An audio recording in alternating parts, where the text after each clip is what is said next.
I hated this job. 20 years later, I still hate this job. So in January 2005, this is my second real job, the first one being working at the swap meets when I was a teenager.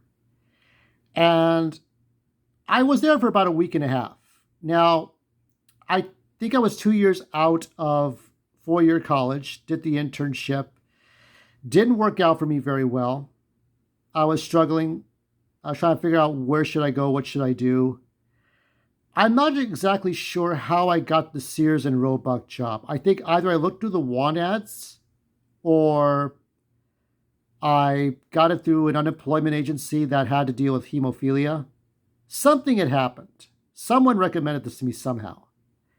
Um, I think also I took a like a 2 or 3 month course in what is it? Building and grounds worker, basically custodian work for like public schools. So anyway, push came to shove, and I worked in this warehousing, Sears and Roebuck. So I would have to get up at 3 in the morning and leave the house by 3:30 to 4. I had to wait for a freight train that crossed my path on the way to the Sears and Roebuck warehouse near downtown Los Angeles. You'll know which one. Okay.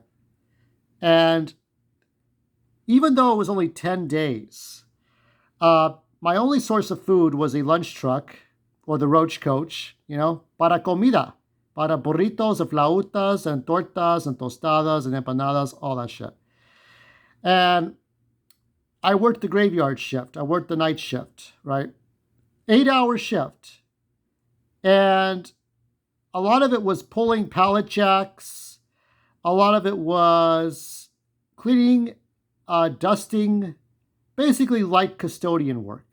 Not a lot involved, no goggles and gloves, no real heavy machinery. That would come later.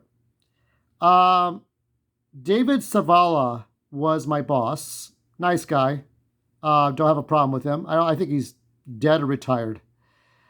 So I think he's gone. I don't, that was over 20 years ago.